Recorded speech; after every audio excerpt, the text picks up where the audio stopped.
Ito guys, may gagawin tayo isang Foco F2. Ang problem nito ay dinbot. So, dito guys ay isi-share ko na naman sa inyo kung ano yung ginagawa natin. So, naka-jumper na yung sa charging dito guys. Kasi may putol doon sa APC connector. Ang gagawin natin mamaya, papalitan na lang natin ng APC connector. So, dito ay tatanggalin natin yung takip nito dahil ano pa siya, naka-sealed pa.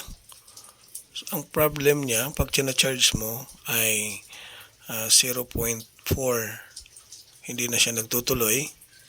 So dito ay nag-decide tayo na babakbakin natin yung pinaka-CPU. Dahil ang sabi ng may-ari, pinagawa na daw niya to, yun nga lang, minsan nagpa-power, minsan hindi, minsan nagcha-charge, minsan hindi. Tapos minsan nagcha-charge pero nakahang lang. So dito guys ay susubukan natin pagkaganahin kung mapapagana ba natin. Yung kagandahan dito guys kasi yung CPU niya sariwa pa, hindi pa ginalaw. So malaki ang chance natin na mabuhay natin pag ganito. Dahil ang reading nito ay nung tinest ko sa power supply is 194. So malaki ang chance natin na pwedeng ma-recover pa natin. So, tatanggalin muna natin yung pinaka-CPU. Tapos, i-re-reball natin guys. Yun lang ang solusyon para makita natin kung mag-normal ba siya. Gumamit tayo ng 350 degrees dito sa CPU niya, sa hot air. Yung hot air natin is quick, 350 degrees at saka 23 ang hangin kasi medyo makunat ang ano nito guys, medyo makunat yung CPU niya kaya yun ang ginamit natin. Ayan. Susubukan natin kung mapapagana ba natin guys kasi ang galing na ito sa ibang gumagawa. Nga lang ang ginawa nila yung mismong sa charging flex lang ginamper pero hindi nila ginalaw yung CPU. So ako pa lang yung pinakaunang gumalaw. Yun yung pinakamaganda dito guys kasi pag yung reading ng power supply doon natin nalalaman kung masyadong mataas. Pag umabot kasi ng mga 300 to 400 medyo mahirap na talaga yun, mahirap na buhayin. So malaki ang chance natin pag pumasok lang siya, pag pinower on mo siya na power supply ang gamit mo, pumasok lang is 100 plus to 220, malaki pa ang chance na mag-normal. Ayan. Kaya ang ano natin dito, option ay i-reball ang CPU. So yun yung pinaka-option natin. So titingnan natin guys, lilinisin muna natin. Medyo malayo ang pinanggalingan nito. Galing pa ito ng Pangasinan. So, shout out kay Sir Mark Anthony de Guzman, siya ang may-ari nito. So, shout out sa inyo sir. Shout out din sa mga lahat ng nakasubaybay sa channel ko. So, I hope na makatulong yung ganitong technique natin. Mga solusyon kung paano natin i-recover yung mga patay na unit. Ayan.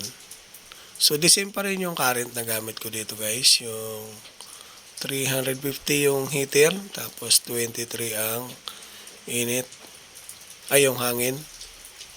Ayan. So kailangan natin mabakbak yung CPU para ma-reball natin. Ayan na guys, natanggal na natin. So, tatanggalin natin yung mga lumang lead para malinis natin siya. Ayan.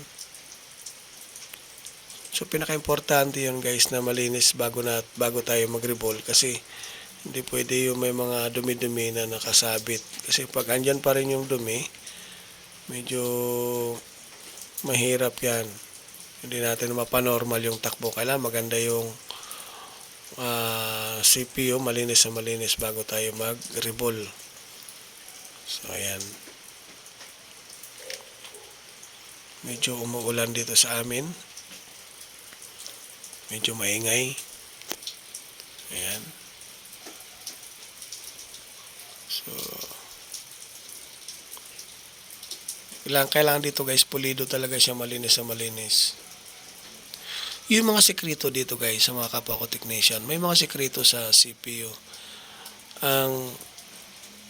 Ang problema kasi guys, pag ang angat ng CPU, kung masobrahan mo siya ng init, tandaan nyo to, talagang error talaga yan. Dapat pag nag-init kayo ng CPU, dapat eksakto lang talaga. Yung 350 degrees, okay na yun eh. Tsagain nyo lang siya na maangat ng maayos at hindi mapuwersa. Kasi importante yan guys na hindi mapuwersa yung CPU pag inangat. Kasi once na napuwersa, malaki ang chance na hindi mag-work. So dapat maingat kayo pagdating sa angatan ng CPU dahil yun ang pinaka-sensitive. Kasi tulad niyan, itong ang reading na to is 190 plus.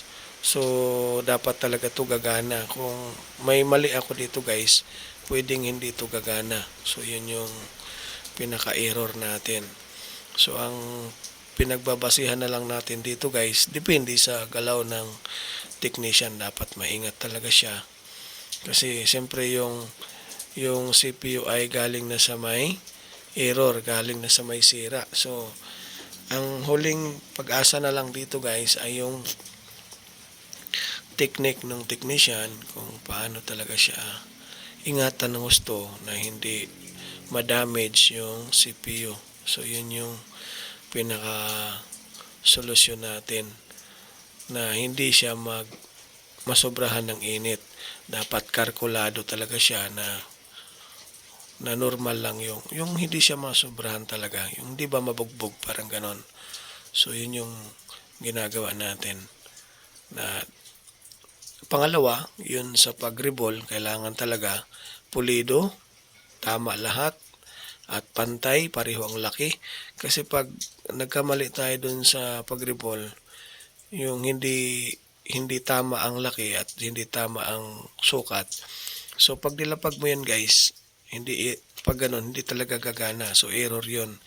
Kailangan sa pag-revolve pa lang pulidong pulido. So dito ilalapag na natin guys. Kaunti lang yung lalagay natin na flux. Tapos na tayo mag-revolve, tapos na tayo maglinis.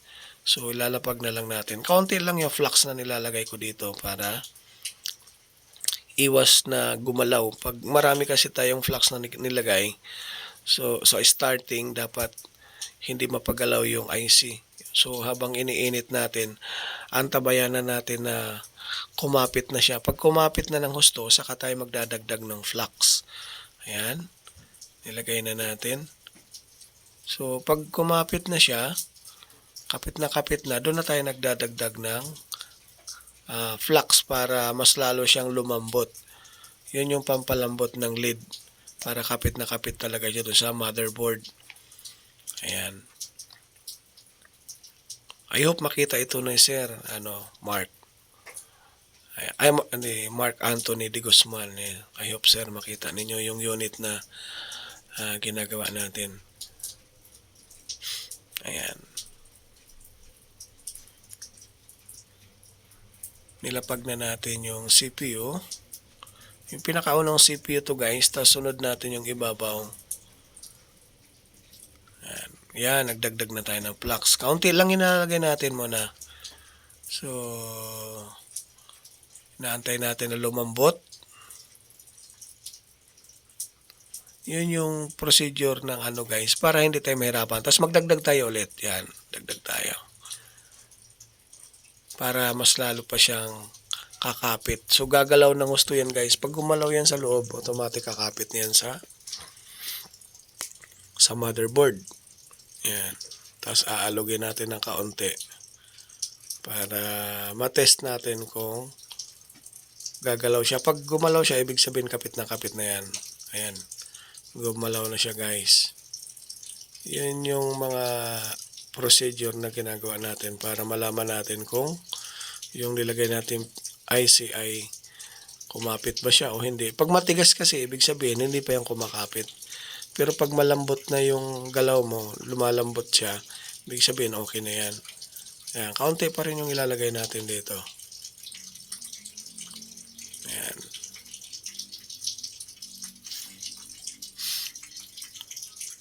Ayan, lapag na natin guys. Ayan. Yung pangalawang CPU to.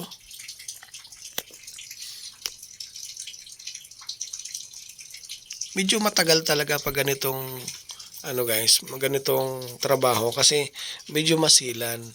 Kaya ang iniiwasan natin dito na hindi siya magkaroon ng damage yung pinaka CPU. Kaya kailangan talaga tiyagaan lang. Tinatyaga lang talaga siya para hindi magkaroon ng conflict. Kasi pag nasobrahan pag hindi natin iningatan, pwedeng may chance na hindi magawa. So yun yung pinaka-error natin. Kaya hanggat maaari, doble yung pag-iingat.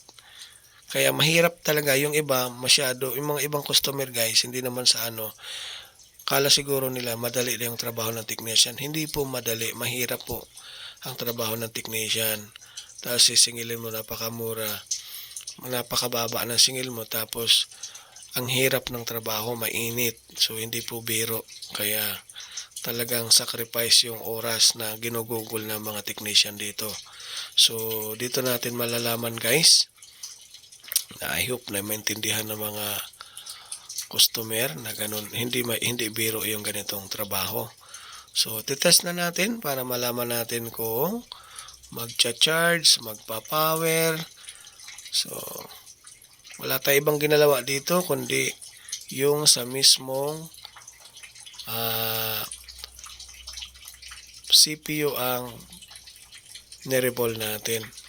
Pero yung sa flex nito guys, sa APC connector, papalitan ko yan dahil naka-jumper. So mas iniiwasan natin yung hindi naka-jumper.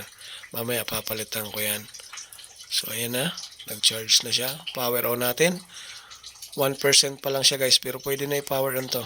Kanina patay siya, so hindi talaga nagpa-power. Ngayon iti-test natin kung lalabas yung menu. Ayan. Naka-jumper na siya. So, medyo error yan guys pag naka-jumper. Alam mo kung bakit? Kasi minsan di natin namamalayan na pag nahila-hila yung flex, pwedeng magkaroon ng ibang conflict. So, ayun na guys, gumana na siya. So, I hope na makatulong ito guys sa mga kapwa ko technician. Kung bago ka sa channel ko, palike na lang, pa-subscribe para lagi kayo ma-update sa mga bagong upload natin. So, see you in the next video ulit guys. Thank you.